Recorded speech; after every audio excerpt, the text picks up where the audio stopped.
Welcome, ladies and gentlemen, to Yansu for our next best of three. This is the losers match of Group B here at the Millennium Numericable House Cup. And spawning in the southwest position with the GLHF man, it is Evil Genius's Stephano. And his opponent in the northeast position, who already fell victim to the dong. He's looking for a rematch. He needs to win this game to get there, though. From Team Fnatic, it's Harstem. Harstem. It's actually really funny because after watching Stephano play, I think he might, versus 4GG, I think Harstem might actually have the edge in this match. Not to downplay Harstem, but, you know, it's just weird, because I would have said that Stephano in his prime is how I'll describe it. And Stephano in his prime, I would have said there's no way he'd lose to Harstem. With the results that he had, with, you know, the acclaim, it just wouldn't happen.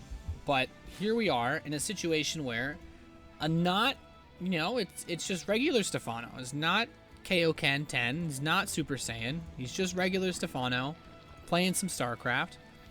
Is a very, very human opponent. And Harstem needs to keep that in mind. As Stephano's spawning pool comes ever closer to finishing. His hatchery beginning. I kind of expect Stephano to just make a lot of swarm hosts because he just really likes to find excuses to make lots of swarm hosts. Either that or something roach-based. It's just the way that Stephano likes to play. It's pretty much never changed about him. If you guys missed the interview, they were doing some interviews for the Numericable House Cup prior to the games. And I know in the Stephano one, someone that speaks French that wouldn't never lie to me, Stephano said he likes to do trolley builds, and it was just Stephano enough that I decided to agree that everyone in my chat speaks French. So, Overlord is waiting for the natural Nexus to be warped in, and it will be in just a few seconds' time. Stephano could be trying to get a third hatchery. Not sure. He's looking around for proxy pylons with those Zerglings. He wants to stay cautious of potential aggression that could be brought forth by this Protoss opponent. And look at this, man. That Zealot and that Probe are pretty much dancing. Zealot is dancing. Patrol Command is one of the greatest things ever. These Zerglings run in, though. Trying to get a love tap on that Probe. No luck there. And the Zealot... Oh, nope. Oh, he makes it inside the main base, so he'll be able to get some scouting information. Mothership Core is ready to start poking them to death, but all is well. And the Zergling gets a full read. And he sees that there's only one gas. Who else did a build like this recently? You have three options. Harstem, Harstem, and Harstem. Because this is the exact build he did versus Jaedong on Belshir. And this could actually kill Stephano, who is not quite at Jaedong's level. Harstem's looking for a quick 1-0 here with this 2-base 4 gateway play, and I can't say I blame him. This is a very strong build. Jaedong even said in his interview he'd never really played versus it before, so he was very, very nervous in the match against it. Well, now it's time to see. Here comes that Zealot. The very first one to attack this third base. And Stephano doesn't even have any gas, so he just has to try to hold this with slowlings and his queens as this hatchery becomes assailed. More Zealots being warped in. And these queens, they will not be able... The problem with these queens is they'll probably not be able to retreat, actually.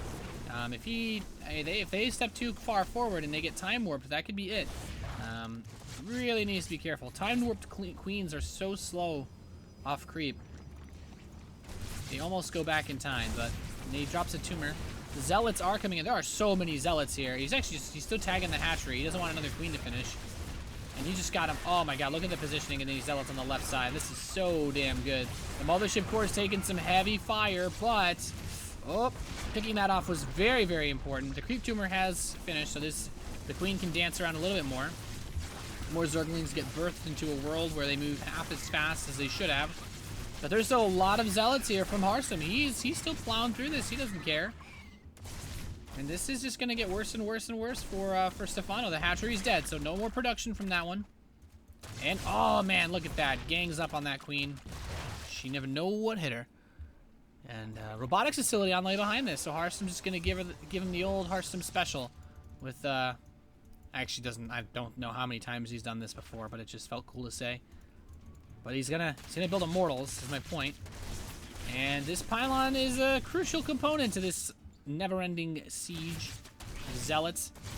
And I think the Zergling count is slowly getting higher and higher. I mean, obviously it is, but it's almost getting higher enough to actually defeat this setup.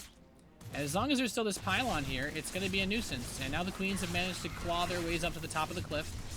And right now, I mean, Stephano just has to buy time. If Harstem can be allowed to continue warping in units, this is just going to get worse and worse. And the pylon does die. But not before another queen seems to get caught. Oh, Stephano, watch the dude. Those other queens are Oh, there we go. He's got the group hug. So another queen dies, trying to grab another one. Oh, this one's locked in Harstem. I feel like he's like playing Bomberman or something. There's a game where you just try to lock your opponent in. At least in Rainer's party there is. But damn. Immortal, second one is coming out, and he's just been warping in sentries behind this. This is really all Harstem needs to do. I think he's just gonna give the whatever that French term for just finishing someone off when you want to kill them, the coup de grace or something. He's about to do that to him. And these Zerglings are coming in to try to fight off these Zealots. They're having a hard time. There are more probes than drones, which is never a good sign in any game of StarCraft. So let's see. Well, transfuse. Good transfuse.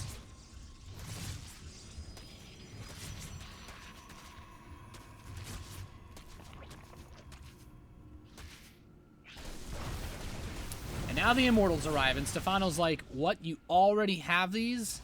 GG. Harstem takes game number 1. So, yeah.